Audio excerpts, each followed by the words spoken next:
Assalamualaikum teman-teman, ketemu lagi bersama saya Bidan Indah. Di video kali ini saya akan berbagi cerita tentang keluhan-keluhan saya selama ini ketika saya memberikan ASI kepada bayi saya. Keluhan-keluhannya seperti apa teman-teman? Terus saksikan video ini dari awal sampai akhir, jangan di skip-skip ya. Terus yang belum subscribe, saya tunggu subscribe-nya dan berikan like dan komennya, karena semuanya gratis ya teman-teman. Jadi keluhan yang pertama saya hadapin itu adalah pembengkakan payudara teman-teman. Jadi payudara saya itu sempat membengkak dan rasanya sangat nyeri teman-teman. Terus sempat membuat saya agak demam, rasa tidak nyaman karena disentuh pun sakit. Saya sempat merasa bingung, saya sempat bertanya-tanya, kok bisa ya bengkak seperti ini gitu, dan akan terjadi sampai kapan gitu, karena rasanya sangat nggak enak dan menyiksa sekali gitu.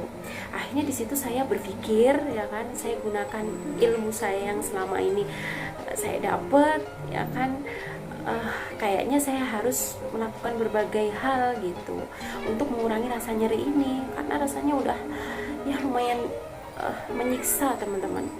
Yang pertama itu saya lakukan kompres air hangat. Jadi kompres air hangat ini bertujuan untuk mengendorkan otot-otot yang kencang di bagian payudara. Jadi itu saya lakukan hampir setiap hari, dan sambil saya berikan pijitan dengan lembut, dan alhamdulillah hasilnya lumayan agak berkurang rasa nyeri saya. Selain itu saya juga sharing sama dokter, dan saya sempat juga ke dokter, saya diberikan obat anti nyeri dan sama dokter dianjurkan untuk diminum, tapi ketika nyeri itu sudah tidak terjadi lagi, obat nyeri itu tidak disarankan untuk diminum lagi gitu.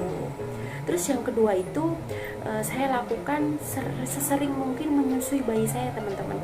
Jadi tujuannya apa? Jadi untuk mengosongkan payudara saya gitu. Jadi hal tersebut bisa meminimalisir terjadinya pembengkakan payudara. Terus apalagi yang saya lakukan nih? Jadi saya membeli bra yang khusus buat ibu menyusui, yang bahannya itu lembut.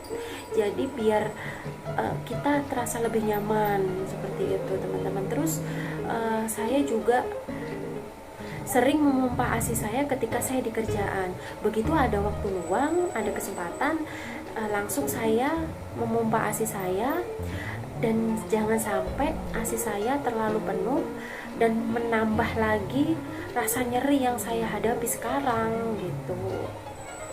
Terus masalah apa lagi ini yang terjadi sama saya selain itu teman-teman? Yaitu masalah puting lecet. Sebagai ibu baru, masalah puting lecet ini juga sangat mengganggu buat saya teman-teman. Karena apa? Kita juga sulit melakukan aktivitas karena rasanya nggak nyaman, dan ketika kita mau nyusuin bayi kita juga rasanya sakit banget gitu. Jadi selain nggak nyaman buat diri kita, bayi kita juga rewel, nangis gitu, karena begitu mau nyusu kita udah nyeri dulu gitu. Jadi terus apa yang saya lakukan ketika puting saya lecet? Yang pertama, saya itu menyusui bayi saya dengan selang-seling teman-teman. Jadi misalnya hari ini yang sebelah kanan lecet, saya nggak susukan tuh sama bayi saya, jadi saya susukan yang sebelah kiri.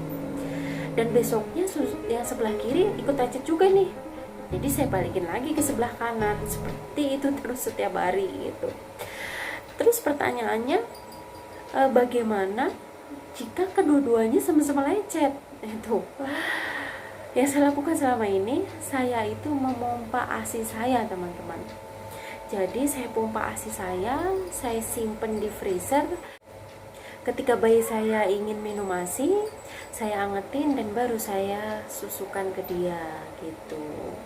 Terus masalah yang ketiga ini apa teman-teman? Perlekatan di saat menyusu belum tepat.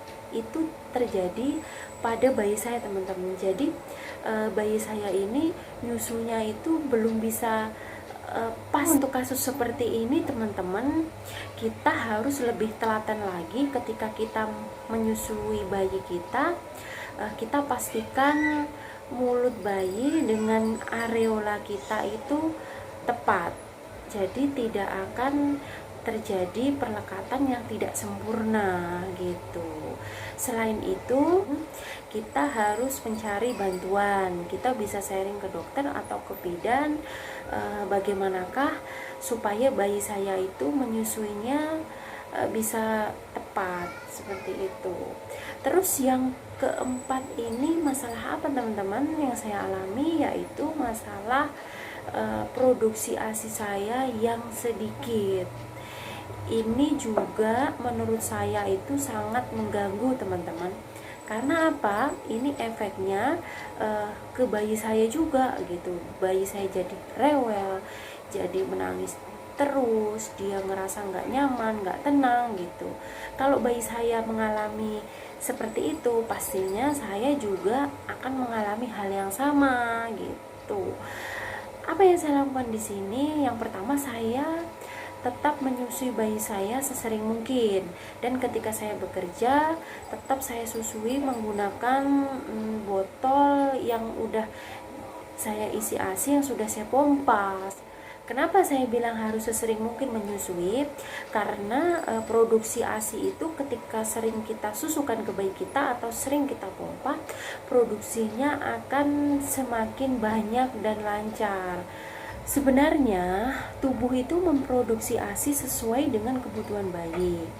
Di saat bayi menyusu, saraf-saraf di sekitar kelenjar payudara akan mengirimkan sinyal ke otak untuk memproduksi prolaktin, yaitu hormon yang berperan untuk memproduksi ASI.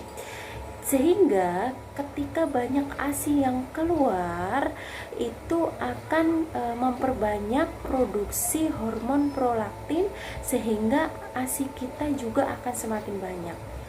Anggapan ketika kita sering menyusui membuat ASI kita menjadi habis, itu adalah mitos belaka ya teman.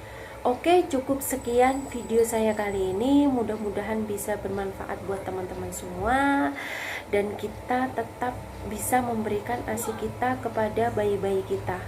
Semangat para pejuang ASI. Bye-bye.